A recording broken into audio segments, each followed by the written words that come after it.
War for the Planet of the Apes is 20th Century Fox's final installment in the prequel trilogy reboots, so we're led to believe anyway. This review will be a spoiler-filled review as I'm late to the table on this and I'm sure many of you would have seen it already. But also, we know where the storyline goes as we have seen the future of the timeline in the Charlton Heston movies. So there isn't too much to spoil, really.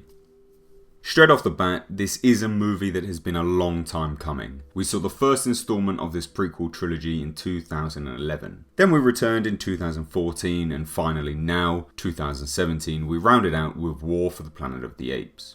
Due to its lengthy release timeline, a lot of people may go into this film wondering if they need to be fresh on the previous movies, or to have even watched them. They did something really smart here in the opening sequence to the film. They filled in the gaps really quickly with key pieces of information from the previous films, highlighting what film it was from. Very smart, and I have to say I really enjoyed that. I've seen all of the movies now and even I enjoyed the quick refresher. So what is this story about? Well, we are following Caesar, the leader of the super intelligent apes, as he struggles to continue a peaceful existence and keep his family safe along with the rest of the apes. We get the introduction of the Colonel with his battle-hardened segment of the US forces, and donkeys, apes that followed Koba and now help the humans. We see some of these in the opening act as they discover the apes and begin an assault on them.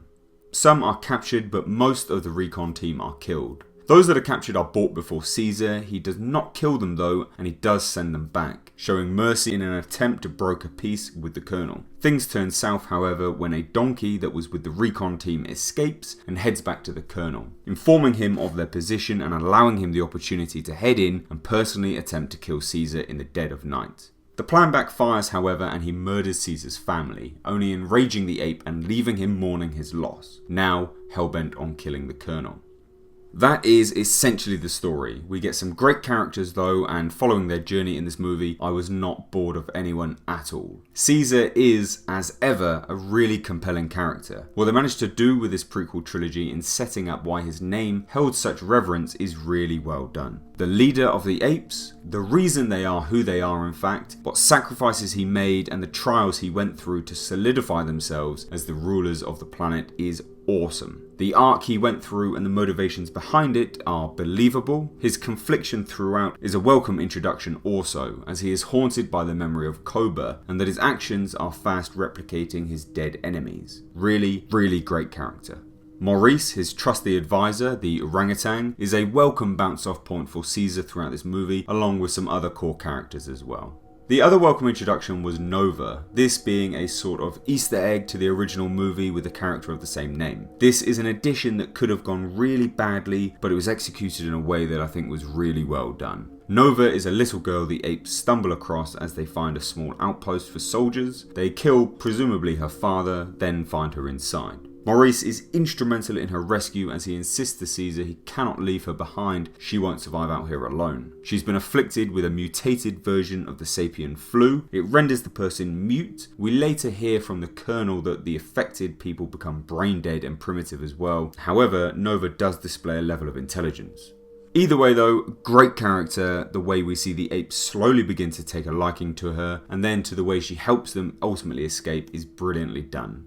So our main antagonist to the movie, the Colonel. Many people will agree that a truly great antagonist must have conviction behind his actions. They must understand and fully agree with what they are doing. Everything they do must be something they stand by fundamentally and believe is right. Why? Because it makes that individual motivated to a degree that makes them unshakable in their goal.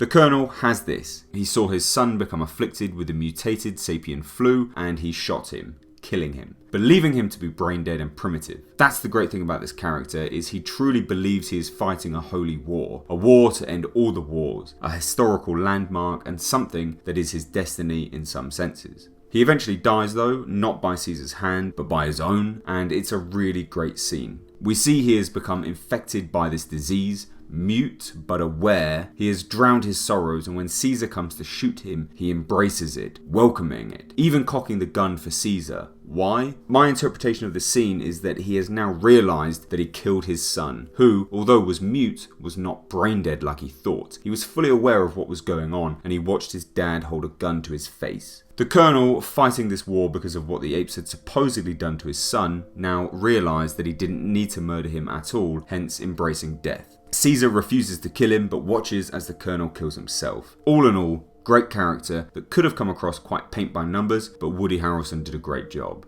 On a whole, I really had a great time with this film. The pacing of the movie is a bit choppy in parts though. We open on a very action-filled first act, moving steadily into a second act, and then the pacing grinds to a halt. It's a very noticeable change with a very stereotypical ramp up for the third act. I don't hold this against the film though. The second act is slow in pacing as it's setting up a lot of payoff later in the movie, and it works really well. It's just that it was noticeable and drew my attention somewhat. We do have some comedic elements which I was not expecting, but didn't hate either. This is from the introduction of Bad Ape, a fellow intelligent ape Caesar and his crew stumble across whilst hunting for the humans. The grand payoff of the film and how exactly the apes end up as the ultimate force on the planet is a really rather novel one. The human forces clash due to their differences in handling those infected by this new disease, and as the battle takes place at the foot of a mountain, an avalanche falls and wipes out the remaining forces of humanity. So in one fell swoop, the apes are now the dominant species on the planet. It's a novel way of handling it, as one thing I had always questioned with these movies was exactly how that would happen. I will say this, I don't love it, but I don't hate it either. Finally, we come to Caesar's death. Yes, he dies in the film. In honesty, it's a great way for the character to die. The story comes full circle as the person who gave him the injury that resulted in his death was the man he showed mercy on at the beginning of the movie. And this is the man that the colonel had said, "I hope you don't live to regret letting him live." I found this to be a great little way to round out the movie. Even though that man was killed, Caesar succumbed to his injuries and died once all the apes had made it to their new home. It also sets up Maurice saying how his son will know who he was and what he did for him and the apes, which builds off that legendary status again. Overall, really enjoyable movie. Good action, overwhelmingly incredible CGI of the apes, steady pacing, and something that can be enjoyed by all. Some truly touching moments between characters, and a really good payoff. Should you see it if you haven't?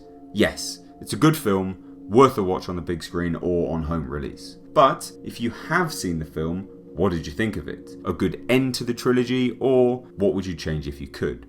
Let me know what you think down below in the comments section, and if you did enjoy this video then please consider leaving a like and subscribing to the channel for more in the future. If you think this video is worth it and you want to support the channel then please head on over to my Patreon page, the link is in the description box. I've been Mr. H, and until next time, I'll catch you in the comments section.